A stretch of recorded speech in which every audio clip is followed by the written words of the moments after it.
Hello everyone, welcome back to my channel. Myself Raj, and today I am going to start Health Talks episode number 11. How do we get fat?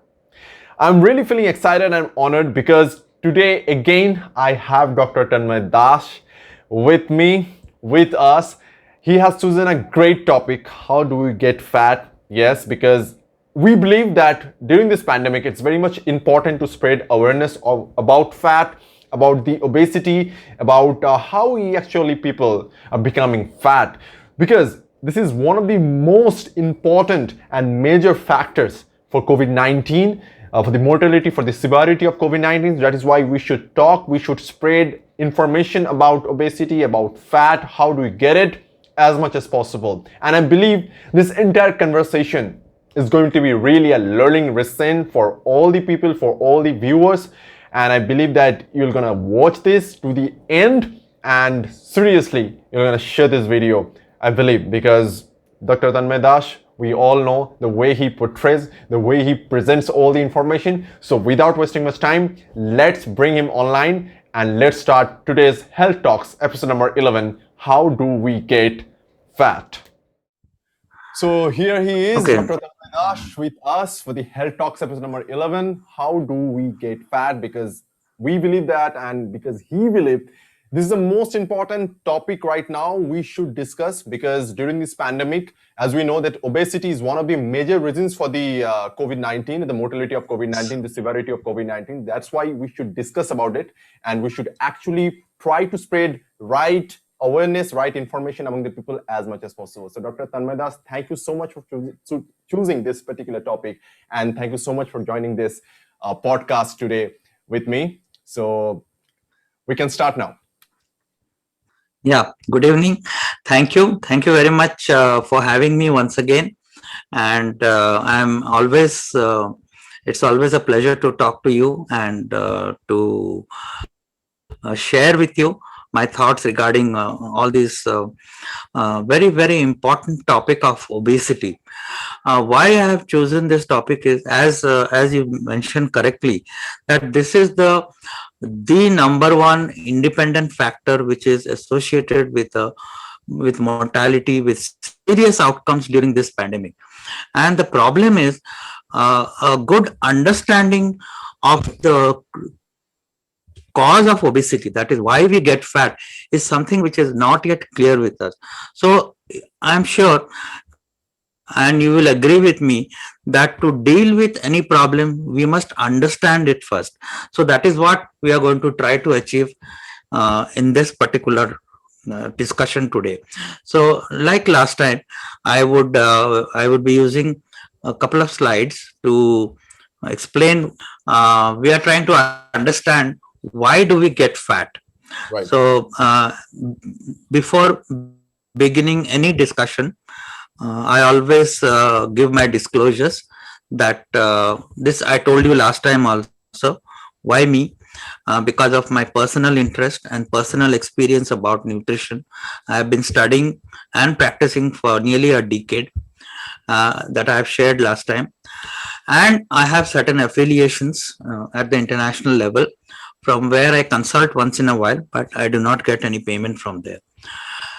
So once again, these webinars are for informational purposes, and what I will be sharing here is should help you to make informed decisions about your health.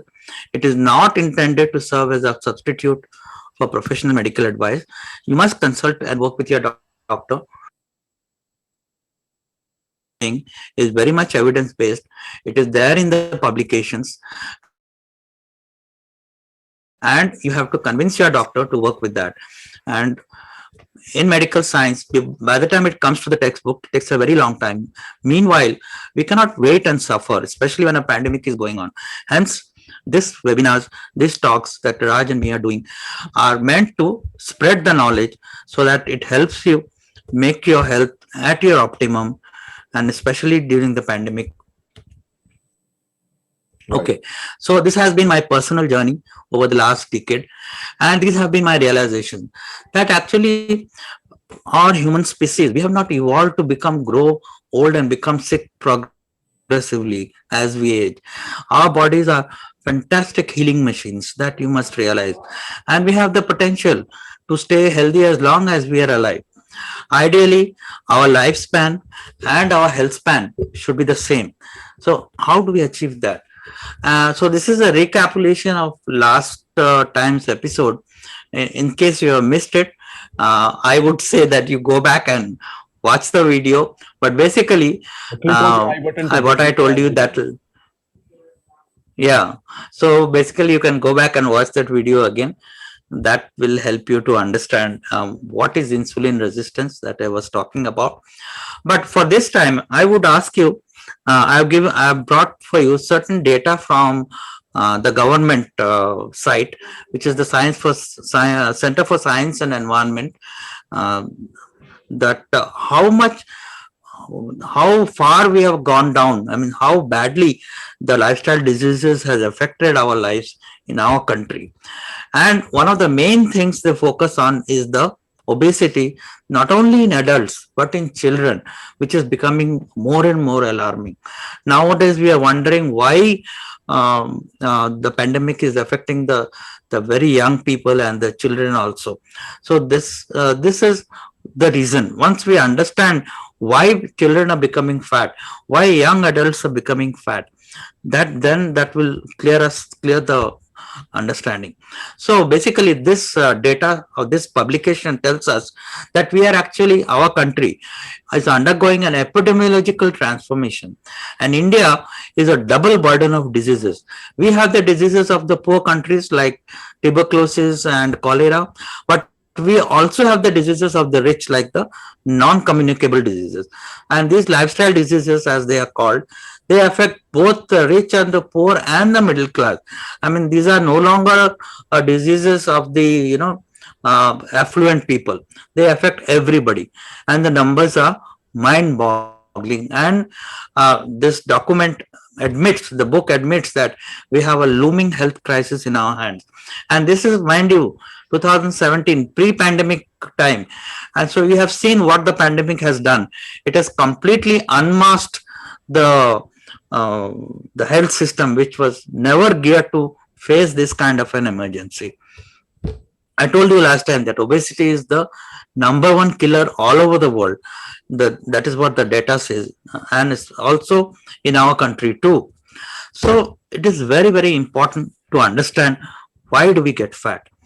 What has happened is, even if you look at the WHO definition, or what the WHO tells you about obesity, what causes obesity, they say that the fundamental cause is an energy imbalance between calories consumed and calories expended.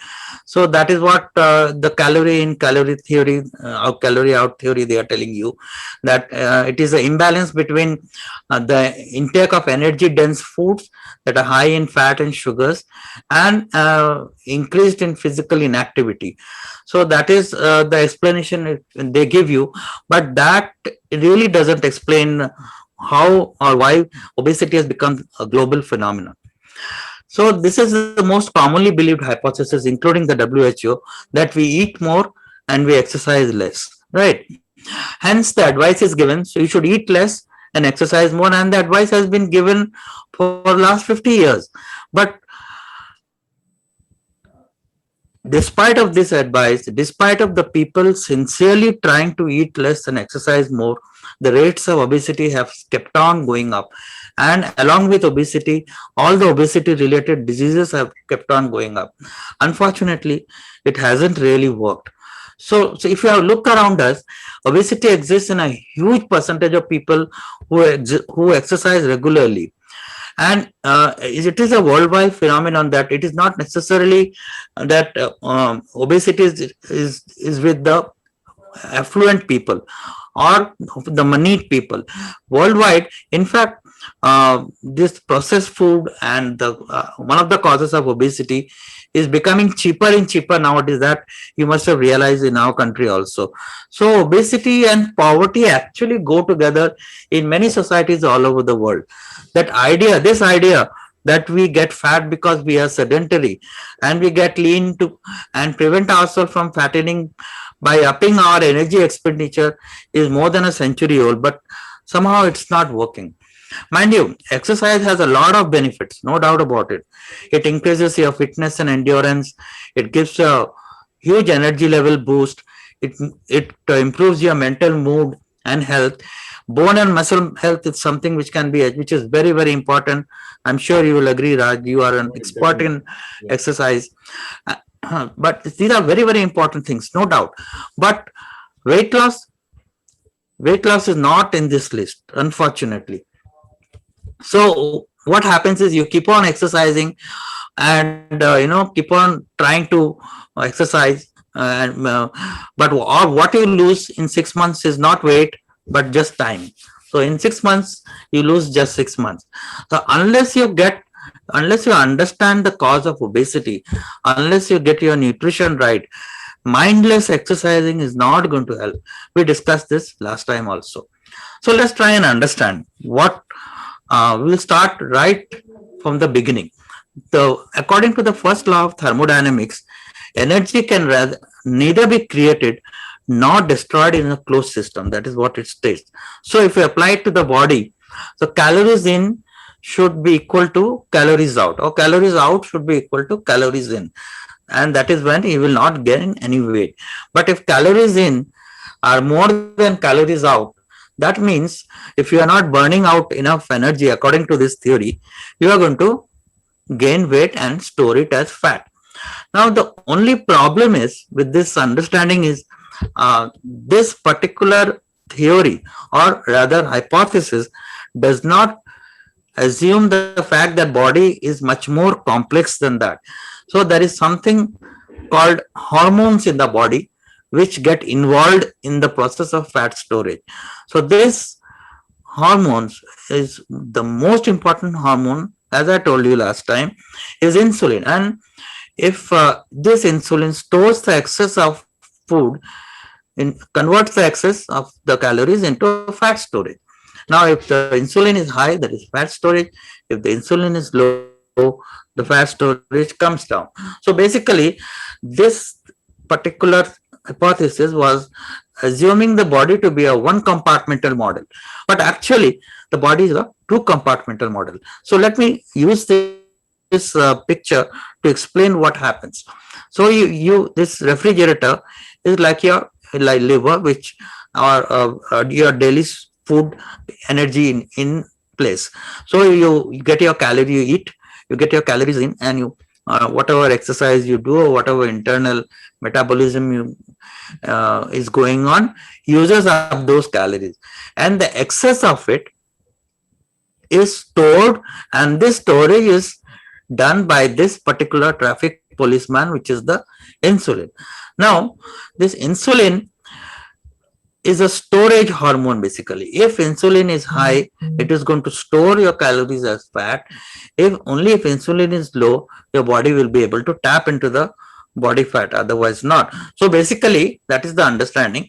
And obesity, basically on this understanding, is a hormonal disorder. Mind you, it is not a caloric imbalance, because this hormone insulin is involved.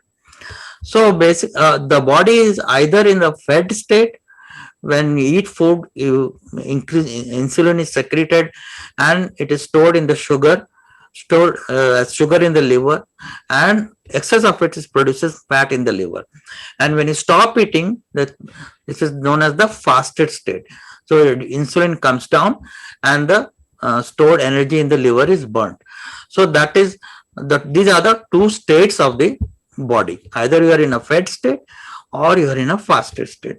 So here what happens is, when you are chronically in a fed state, which results in a high insulin, you start gaining fat. So, and that also affects the leptin, because normally leptin, what it does, it kind of gives you satiety, and then you stop eating when right. your metabolism is normal. So what happens, a chronically raised insulin also gives rise to leptin resistance, and your the feedback loops doesn't work, and that is how you keep on gaining fat. So here is the real thing: we do not get fat because we eat more. We get fat, we eat more because our fat tissue is accumulating excess fat. Now, this is a slightly different and a paradigm shift in understanding, which you have to understand. So I'll repeat it. We do not get fat because we eat more. No, we eat more because our fat tissue is accumulating excess fat due to some reason. I'll tell you one example, normal example. Imagine a teenager, a pre-teenager, 12 years old. Imagine him growing up till the age of 18. He is growing taller and not the abnormal growth, which nowadays teenagers become fat, not that. Normally, how a teenager would grow up. So he eats a lot more, doesn't he? So he is eating more and growing up because why? Because his body is growing, he is eating more. Example number 2, a lady becomes pregnant, right? And over a period of next 8-9 months, she eats a lot more. Why does she eat a lot more?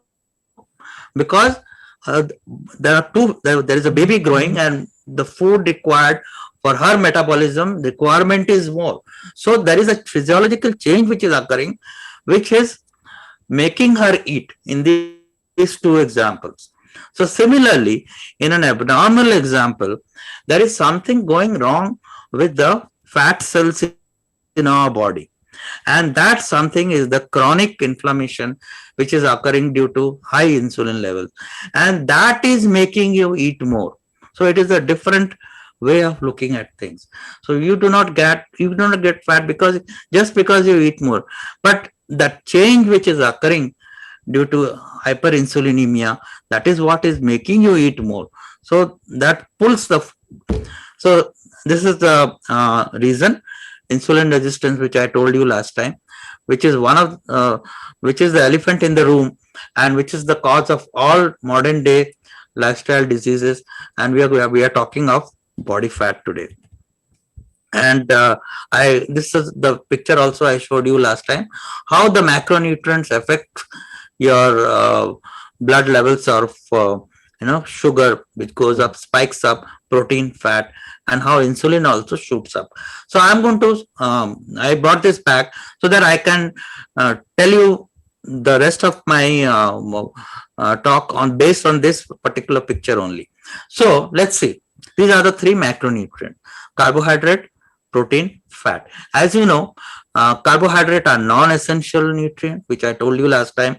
Proteins are very, very important because these are our building blocks, and this is what makes your body. When you need muscles, you need your building blocks. The protein is important; they are essential, and there are essential amino acids which our body cannot manufacture and which we have to eat from outside. Fat is important because this is a source of fuel to us and which is also essential. Now, so proteins are building blocks and carbohydrates and fat, these are actually fuels of our body. Now, our body is like it is like a double engine. You must have heard of a hybrid engine car. Either it can run on a battery or on fuel. So our body is like that. It is a hybrid engine which can either use carbohydrate as a fuel or use fat as a fuel. Now, what is the role of insulin over here? Insulin, the level of insulin in your body will decide whether your cell, you are going down to the cell of the body, will use a carbohydrate as a fuel or fat as a fuel.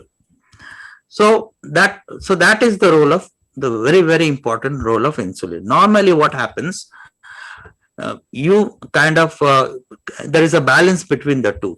But if you eat a lot of processed food and your insulin levels are abnormally high by eating carbohydrates, especially the processed ones, so what happens is there is a large increase and in insulin levels. But if you eat fat, there is hardly any effect. This is I showed in the graph also. So increased insulin level leads to insulin resistance that we have seen. What happens? And this high insulin and insulin resistance, carbs are used as fuel preferably, because once the insulin is high, the your body or the cell will not be able to tap into the fat. So what happens? Uh, Higher the insulin is and chronically raised if it is, the carbohydrates are used as a fuel and the excess is stored as a fat. So the excess of this carbohydrates are stored as a fat over here. And then, but if you want to tap into the fats as cells as a fuel, you must get your serum insulin levels down. So, and that will also address the insulin resistance. So if you want to use fat as a fuel, that you have to get your insulin level down. Yeah, this once again shows the same thing. So if you are a normal person, if you are insulin sensitive, that is, you can actually balance your uh, source of fuel in between carbohydrate and fat. Now this is what has been there for quite some time. Like, we have been eating this dangerous kind of carbohydrates only in the last 30, 40 or 50 years maximum. If you are a normal person, you should be able to balance the fuel source between carbohydrate and fat cells. Now this is what has been happening for so many years. It is only in the last 30 or 40 years that the abnormally obesity has gone up and cardiovascular diseases have gone up. The insulin sensitivity has gone down. So what has happened is, for we have been known as a carbohydrate eating nation or a right eating nation for a very long time, but we never had this obesity epidemic. It is because till the last 30-40 years we were not subject to this genetically modified rice, to the direct inflammatory factors like white oils and processed carbohydrates and multiple eating throughout the day, and also a lot of stress in life. So all these reasons, our insulin sensitivity has gone down. So if you are a person who has been not been affected by this, or if you are a person back in the 70s and 80s in our country, most of the time you could be able to balance carbohydrate, your source of energy, from carbohydrate and fat, and obesity was not an issue that time. So, but what has happened now is that chronically for most people, due to metabolic illness, I would say, the increase, the insulin levels are chronically raised, and this leads to using only carbohydrate as a fuel, and this leads to all these metabolic diseases. This is just the same thing which the other picture which I showed you. So all these metabolic diseases are due to increased insulin level and insulin resistance. So if you were normal and if you were able to switch between carbohydrate and fat, that is known as metabolic flexibility. Right, So if you are metabolically flexible, you can switch between your carbohydrates, and that is healthy carbohydrates like vegetables, like some other starches or fiber rather, and you can use both of them as fuel. But this is metabolic flexibility is a thing, something which is being very actively researched now, and metabolic science research is guiding us how to identify this metabolic switch and how does it occur. It is all related to insulin and how you can flip the switch. So this is known as flipping the metabolic switch. Understanding and applying the health benefits, fasting, which we will discuss maybe some other time, is one of the ways you can activate this metabolic switch. So there is a metabolic switch in the physiology of our body, which gets somehow inactivated when insulin gets stuck at a very high level. When insulin is stuck at a high level, your body is forced to use carbohydrates as a fuel. Now this explains a lot of things. This explains why even if you exercise so hard, and with this kind of pathophysiology in your body, it doesn't work. This explains why even young people who exercise hard and suddenly drop dead while jogging. This explains a lot of things why people get metabolic diseases despite of being slim, despite of not being fat. Because as I told you, obesity is just not the visible fat, it is also the visceral fat. Now exercise will not work on the fatty liver, how much ever exercise you do. So if your insulin levels are high, if you have if you have a fatty liver, and your body is only utilizing the carbohydrates which you are using and is not able to use that fat as a fuel, so that is where all the problems occur. And this particular picture explains why that occurs. And remember, if you want to relate it to the pandemic, I will come to that later also. The more abnormal fat cells you have, the more inflammation is there in the body. So insulin gets stuck at a very high level, and the body is also stuck in the carbohydrate burning mode. So this is known as metabolic inflexibility. So if you for people who are gaining abnormal weight or having abnormal body over fat, they are said to have metabolic inflexibility. Now this is the base of reason behind your metabolic illnesses. This is what has to be addressed if you want to understand obesity, if you want to understand all diseases like cardiovascular diseases, like kidney diseases, like PCOS, like stroke, like cancer. This is a basic understanding. Your metabolism is something which goes wrong when insulin gets stuck at higher levels. Another way of illustrating, imagine there is a huge tanker carrying a lot of fuel, right?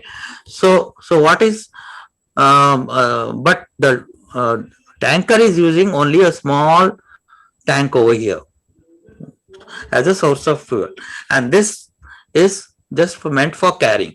This is like an obese person who is carrying a lot of fat but is unable to use it and only uses a small tanker over here. So this is a fat which is carrying, and a fuel we are kind of stuck with a carbohydrate only as a source.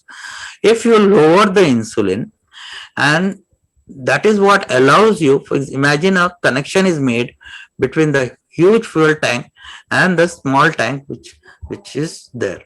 So basically this is another way of illustrating and telling you that body is now fat adapted. Fat adapted means if you are your metabolic flexibility is there, your body can use fat as a fuel. Now fat as a fuel has been shown to be even a superior fuel than carbohydrates, because it is like carbohydrates, first of all, are non-essential nutrient, as I told you, and secondly it kind of burns out very quickly. It's like a matchstick, whereas fat is like a log, which is difficult to light but lasts a long time. So that is a better fuel, and it prevents the damages which occur due to constantly using carbohydrate as a fuel of the body. So this I showed you last time. Our body keeps on, the insulin levels keeps on fluctuating throughout the day because we are used to 3 meals and 3 snacks, and that is the advice given all over. So what happens, coming back to our talk, when you wake up in the morning, actually you are given a gift of nature. That is, so perhaps say you had your dinner at 10 p.m. and you wake up in the morning and your insulin levels are down after 8 hours or 10 hours of sleep and in the morning. So there is some amount of fat burning going on. But what happens is, the moment you take a breakfast, especially we know that our breakfasts are very heavily laden with carbohydrates, whether it's cornflakes or whether it's chapati, whether it's whatever you have, or sliced breakfast, bread, sandwiches. Yeah. So most of the time you have a very carby breakfast and the insulin level shoots up. And then again it comes down before lunch, whether even before a little bit of fat burning starts, again you eat your lunch, again it goes up. and this keeps on happening throughout the day. So basically, your poor fat cells, they do not get a chance to burn. So you will not be able to burn the fat if your serum insulin remains high. So, but what if you do not have carbohydrates for breakfast? Like, for example, you can have 3 eggs fried in butter. That is a good combination of fat and protein. So what happens is, what let us see what happens to the insulin levels. So your insulin levels remain low, and that allows a significant amount of fat burning. So you are continuing the benefit of low insulin which you got in early in the morning when you woke up after last night's dinner. And if you do not eat a carbohydrate breakfast, your body can undergo a lot more of fat burning, as I showed you. So that is the thing. Now, what if you do not take lunch carbohydrates for lunch? Also, you take protein and fat for breakfast, and also you take something like, say, a stew made of protein rich stew, as a chicken or something, or that if carbohydrates are not there in your breakfast and lunch also, what happens? The fat burning is even more significant. Your serum insulin level remains low. So this is how you can actually make the fat in the body utilized as fuel and be burnt off. Now this is not meant for everybody, but for people who really have a problem with their obesity. Now what happens is, the fuel from fat actually is broken down into something known as ketones. When your serum insulin levels is down, your body taps into the fat, and the fat breaks down in something known as ketone, which is the reason why that particular type of eating, a particular type of diet is known as a ketogenic diet. So, and ketones, mind you, are really beneficial for the body. They have been shown to be beneficial for the brain, and because it gives you enhanced cognition, it improves symptoms of Alzheimer's disease, and it improves muscle capacity, and it reduces oxidative stress. The concept of carb loading is something very interesting for those who exercise and those who are endurance runners. And I'm sure, Raj, you will have something to say about it. It was previously believed that if as you made a way for me. So basically, I was completely. yeah, It's basically a teaching lesson for me. Whatever you were saying, it's really nice for the audience as well. I believe they will get to learn a lot of things, and all things are getting revised for me. This particular thing, the carbs loading is actually depends not for everyone. As you said just few minutes back, right, that depends that whether that person is actually metabolically flexible or not. So this factor is very much important. And if that person is already obese and already having a lot amount of energy stored in the body, for that person is not actually beneficial, and neither that person has a correct, amount of muscle mass. I believe if he has, exactly. then that person won't have that huge amount of fat mass or obesity, right? So this particular thing, this carbs loading actually depends, and so a lot of people get confused because of the bodybuilders and the promotional activities that they do, basically Yeah, carbs loading thing. The people don't understand. They think, okay, that means I need the carbohydrate to get energy. But the fact is, it depends. As you yeah, said, it's a vast, complex thing, and we should actually learn, and we should actually do a little bit couple of study to get better understanding about this particular. yeah.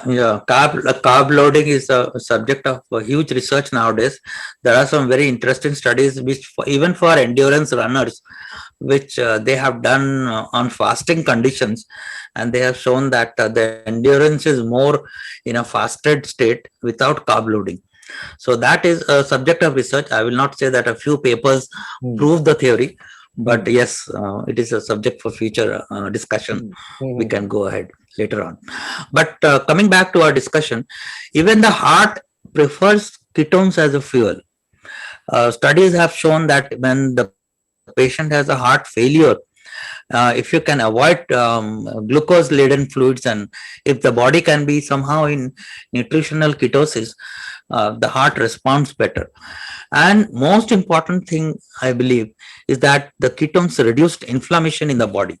NLRP3 is nothing but a cytokine kind of a substance, which you know, which everybody is talking about during this pandemic, the cytokine storm. Now, if you are obese, your body is already inflamed, and the virus just gets an opportunity just to multiply that. So that is why it is so important to understand that all the wrong way of eating is what has affected your immune status. And your best vaccine is your immune status, mind you. Great. Make no mistake about that. I will not say that do not take the vaccine. Always you must take the vaccine. But why does the vaccine work in another person as better than another other person is the immune status which you enjoy by eating real food, by not getting your body inflamed, by not having this excess of fat cells. So this is the state of nutritional ketosis, which is actually the state which one should try to achieve. So these are, now what are ketones? I told you these are natural products of fatty acids. Nutritional ketosis is the product of ketone bodies from stored or dietary fat, and these ketone bodies increase when fasting and when dietary carbohydrates are limited. So during fasting also, which we'll discuss some other day, ketone provides 60% of the brain energy need. This is another misconception which we'll clear up later on, that our body needs glucose all the time. Our brain needs glucose all the time. Right. So the benefits of nutritional ketosis include reduced oxidative stress and inflammation, blood pressure coming down, reduced triglycerides. All these benefits are there, and decreased hunger and easier weight loss. And it is a kind of a long-lasting fuel, as I told you in that picture. It accesses the huge store of fat. So what are the ketone bodies? Acetoacetate, acetone, and beta-hydroxybutyric acid. So the beta-hydroxybutyric acid is, mind you, this is just to tell you that once again, do not confuse with ketoacidosis, which everyone, the moment you utter the word ketosis or ketones, people associate with ketoacidosis, which is a rare and dangerous medical condition which occurs in type 1 or type 2 when they don't take insulin, and also sometimes occur with medication like SGLT2 inhibitors. But this is actually very rare. But a state of nutritional ketosis is what is normal and which should be tried to achieve. Now, beta-hydroxybutyric acid, which is a ketone body which is developed in your body if you are in a state of nutritional ketosis, is kind of a beneficiary molecule. It, for all these biochemical reasons, which I won't go into the details, but these have a lot of beneficiary effect in the body, including, something known as, this is histone diacetylase inhibition, which has a role also in longevity, in helping you prevent cancer, in helping in stress, and in general improving your metabolic health. So that is beta-hydroxybutyric. It is much more than a metabolite. It a lot of beneficial properties, and also anti-inflammatory, as I told you. So coming back to what I was trying to explain to you today, we do not get fat because we eat more. We eat more because our fat tissue is accumulating excess fat due to an irritant, and that irritant is the excess of insulin or insulin resistance, and that is what is the real understanding. So what to do about it? That is the most important thing. After, it is only when we have understood, now the solution becomes easy. So basically, as I told you, the body is an engine which can actually run on two fuels, glucose and ketones.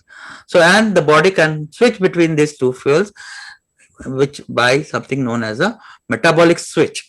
So most of the time we are in a glucose burning mode. to tap into these ketones, the fat, we need to activate the metabolic switch. And the metabolic switch can only be activated by low levels of insulin. And insulin levels are driven primarily by carbohydrates. So that is where we should focus on. So if you want to reduce the body fat, if you want to improve upon your immune status, if you want to reduce your inflammation, you must avoid the carbohydrates, especially the processed carbohydrates. So if you want to lose this excess amount of harmful fat, you must remember to eat real food, not processed food. So real food, you can make out from the picture what I am trying to tell you. So whatever is made in nature, not in a factory, not processed or ultra processed. So this is the kind of food which you should be investing on. I call it investing because if your metabolic health is good, your chances of getting any disease, not only metabolic but infectious diseases like the virus, will also be low, and that is the best possible investment you can think of. So yes, these are the things which you should not be eating. All this junk food which people have started eating from last year. During lockdowns, people have taken it as a holiday or a picnic and started and no wonder the food companies are also always there to encourage, to make you buy all this kind of junk food. And all you have to do is a few clicks on the phone and it is there with you. But this is the harm over the long term or even over a short term that they are causing. And if you want to reverse your metabolic health, it doesn't take long. It has been shown that as little as 3 weeks are enough to reverse your inflammatory status in the body and improve your immunity status. Right. This I think many of you will not like it when I say that alcohol also is not a good thing for as far as immunity is concerned. Many say that a little bit of alcohol does no harm, but why take chances? But I don't understand something. There is a nutritional value in it. Yeah. Just for the fun, people have it. I really don't agree with that, and I support. No. Actually, when you take alcohol along with food, the liver becomes very alert. You have carbohydrate, protein, and fat. And who's this fourth person? Sometimes it is pure carbohydrate, the beers, but actually, liver, what it does, it puts the metabolism of all food on hold and starts metabolizing the alcohol first because it recognizes the alcohol as a poison. So what happens till the alcohol is fully metabolized, the liver will not touch the food. So your entire metabolic cycle gets delayed. And not to mention the fact that excess of alcohol is a direct hepatotoxin. So that fact is there. But even if you take a small amount, it delays the metabolism that much. Yes. So alcohol is how much ever we may like. You have just shared with us basically. People should actually be aware of consumption of alcohol, especially during this lockdown. Yeah, it is so disheartening to see that just before a lockdown is announced, there is a huge pandemonium in front of a liquor shop, so much so that the police had to be called in.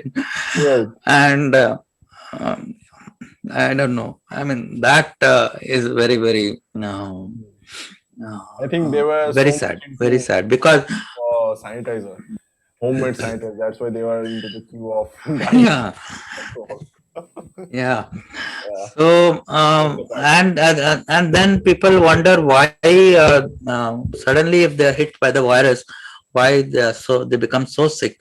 And so we all say that, oh, he was so young, oh, he didn't have any comorbidities. Right. I mean, your internal metabolism unfortunately is not visible.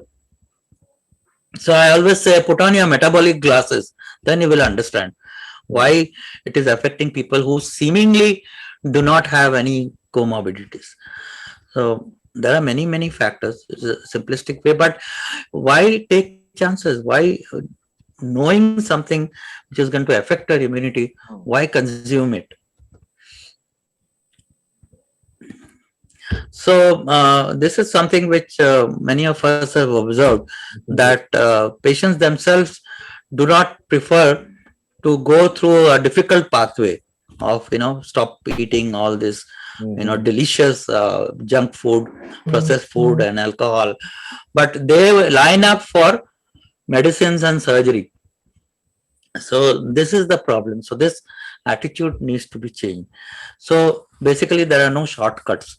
You have to understand why your body changes, why we get fat, why our bodies are inflamed if you are subject to all this.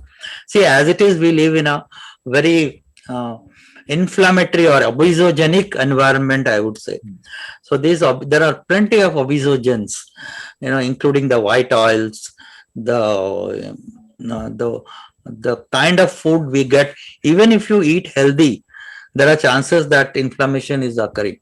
The rice, the dal, the pesticide sprays, whatever you come across, it is that something it is impossible to avoid. So that factor is always there. And then when you eat all this junk food and eat many times throughout the day, you are just increasing your chances. So you need a lifestyle change. You need to be aware and you need to do accordingly. Pills and surgery is not the answer. Medicine is not, pills are not healthcare at all. So it is when you only become sick. From your side, it's like, Yeah.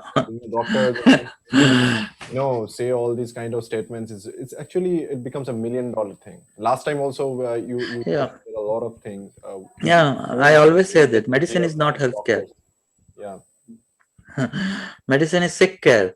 And actually, Raj, I want to tell you something else regarding this, is that I really don't blame the doctors. Doctors, there are very few doctors who do not want to help the patient. They want to help the patient. Now, what happens is doctors are also very limited, limited in their capacity. First of all, they are very busy people. They most of them do not have the time to catch up with what is going on in the latest research field. So they are influenced by the big pharma companies, whatever they tell them, whatever little bit of research, and our entire training and education is towards giving medicines for a problem. So we try to apply it to metabolic diseases also. Now this understanding requires a very broad perspective, which most of the doctors have not been able to go through.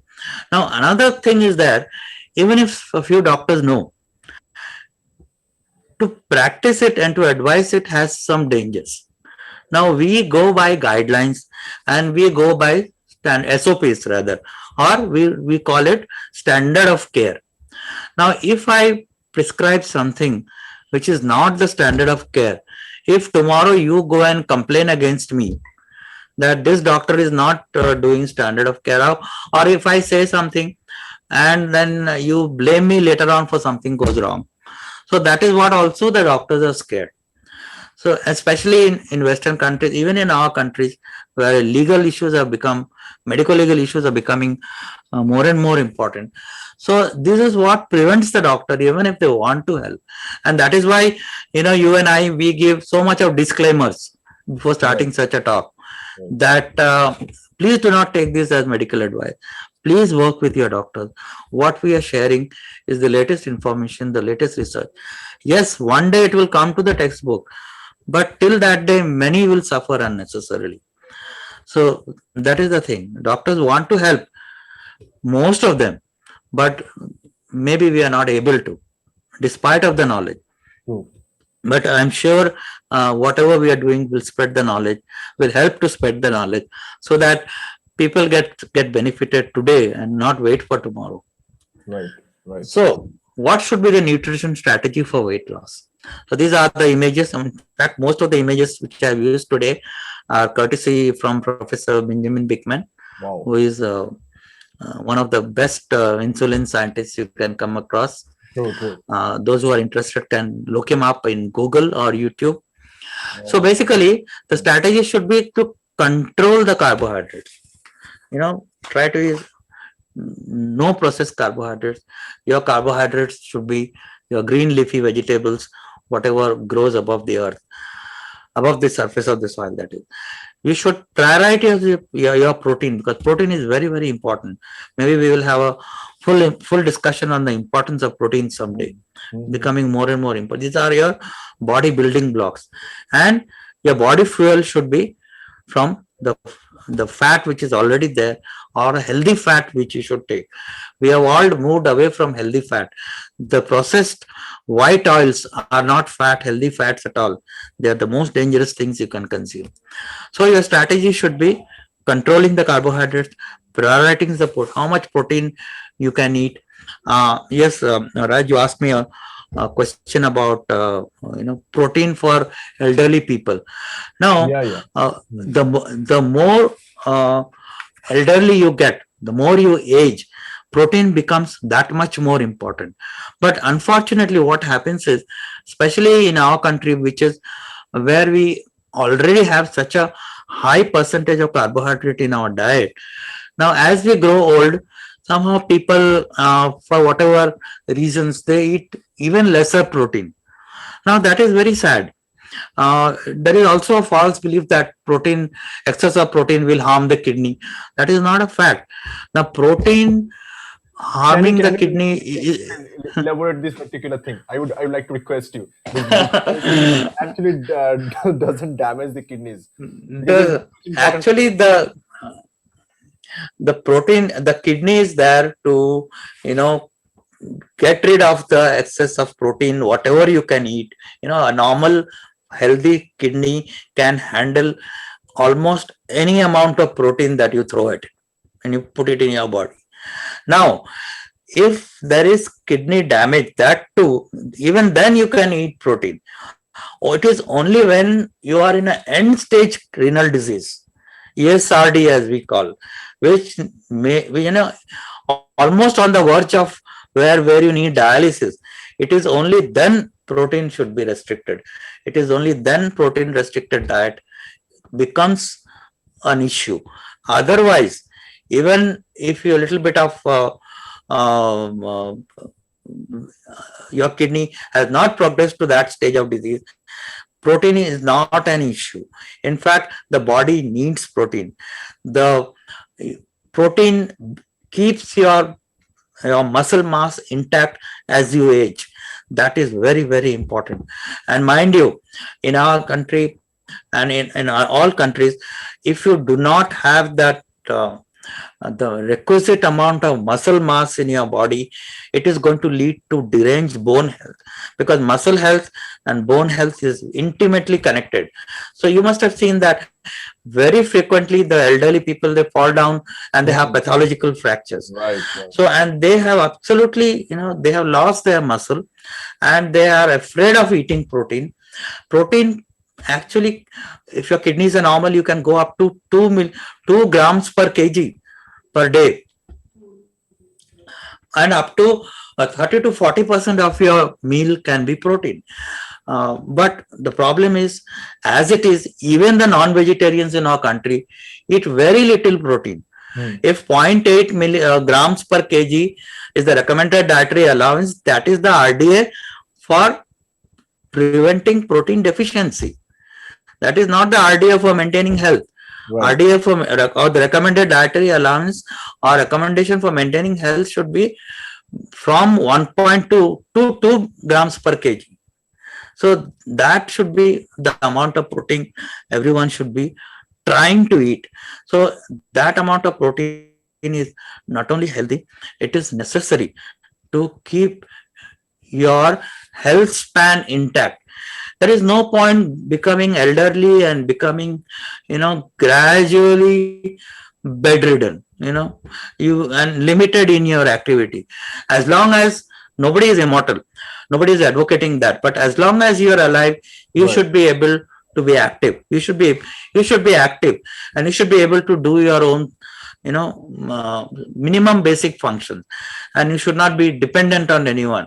So to maintain that, protein is very, very important. So all this misconception about protein has to It's a go, and we vast, have to understand that. it's a vast subject. We can actually create another podcast on this in the protein because Yes, yes, I was telling you, we will yeah, discuss because protein there are a as a lot of sub. things. The circumstances, a lot of things are there. The more you lesser amount of Yeah, lesser amount of our elderly people. yeah, you can actually. There's a lot of things because if we start, there will be another entire podcast on I this. know, Hmm. absolutely, absolutely, and it kind of mandates it rather. Protein is such an important subject, so we can discuss. No problem. And fat is also very, very important. Healthy fat which you eat, and that can act as a fuel to your body. So this should be the nutrition strategies, not just eating carbohydrates and trying, and that will not give you long-term health.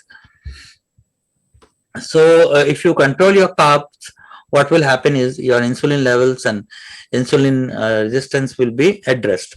So this insulin resistance is also a reason for sarcopenia if you relate it to the protein. And as we have discussed, and we will discuss again, we must prioritize how to prioritize, what to eat, and that can be the discussion topic later on. So, and fat, as I said, healthy fat is very, very essential.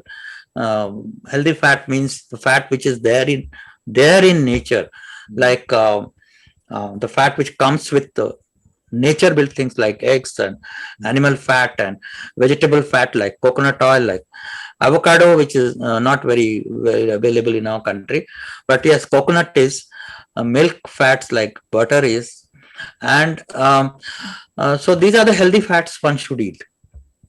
Right. So if you want me to summarize, this is the thing. Obesity is actually a hormonal disorder. It is not a caloric imbalance. Very, very important to remember. So this eat less and exercise more simply does not work. There are a lot of studies also have been done. I purposely did not go into the studies. That's why I marked it here to remind you that a lot of studies, there is no eat less studies that do not work. I mean, they have shown that you cannot eat less. The problem remains with this type of approach is that of hunger. If you eat less, how are you going to address the hunger?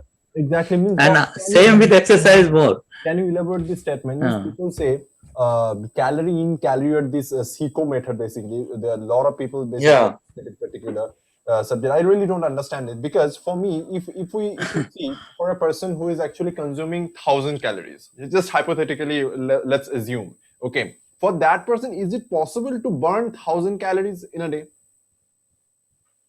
Which person is actually consuming 1,000 calories? Not possible because the body will automatically go into a starvation mode. Exactly. The normal required calories for a person is around 2,000 calories. Exactly. You need.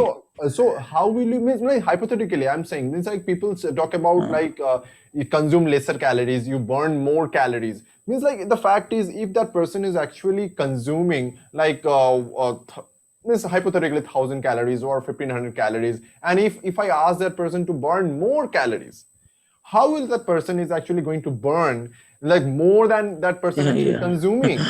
So Exactly. I really don't understand this. It won't work. It won't work. Person will chronically be in a hungry state, and the body will try to hold back whatever energy it has.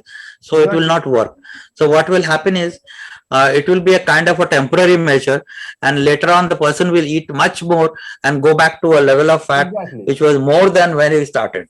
Exactly. So this calories in, calories out, and eat less and exercise more just doesn't work. So unless you address the real cause, which is insulin resistance, calories will not go out of the picture. Like you and me, we have not been counting calories. I never count calories when I eat. True. When I eat, I eat to my satiety. Right. And that's it. Once I'm satiated, once I feel full, I stop eating. But if this calorie thing comes in only when we don't understand the mechanism behind why we get fat. So that is what we have been trying to address today. So it is only when you address the insulin resistance and you eat proteins and fats, and healthy amount of carbohydrate or a little bit of healthy carbohydrates maybe, then your insulin levels will fall and your fat reduction will automatically follow, and that will prevent you from feeling hungry all the time also, so that you will realize that your metabolism has been set right. And actually there's another thing I always say, that this one losing weight is actually a secondary things which happen. What really happens is you become metabolically flexible. The metabolic flexibility which I talked about, that is what is restored in the body. Automatically you will lose weight, you will lose the excess fat, body will go back to its normal, like you were in your college days, I would say. So for that, a low carbohydrate or a very low carbohydrate diet is a very viable option. This I have scored this line because I've taken it straight out of the American Diabetic Association guideline. So this is very much there for any doctor to prescribe. We are not stepping out of conventional guideline when you say that a low carb or a very low carb approach is a viable option. And one must avoid all the direct inflammatory agents which are there, obesogenic agents which are there, like white oils, like other things which I told you about. So that is what the understanding, that is how we get fat, and this is what one should do about it. True. So yes, so these are my social media contacts, and I'm always available. Yeah, and I have a link from the description box. Yeah. I would Yeah, that you can give in the description box. That you are a great photographer, wildlife photographer as well. If actually try to check out your Instagram profile, they get to understand. Yeah, thank you. So that was yeah, that is a passion, no doubt. So what is life without passion? Very boring, isn't it? So whatever you do, one should do passionately. That's what I believe. And yes, photography, wildlife, and especially bird photography is very, very challenging. So that is something which I do when I get time. But since the pandemic is kind of put on hold, but yes, very much in the program later on. Fine.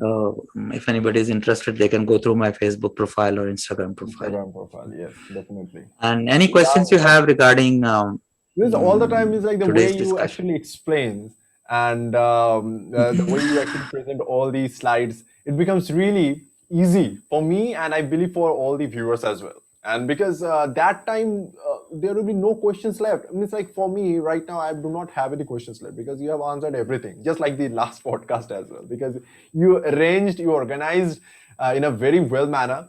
I would definitely say that. And it actually, last time also, I received comments and received feedbacks that the way you have portrayed, the way you have presented all these slides, it was really so much kind of in an educational way. And people got to learn so much from that particular podcast and from all those slides.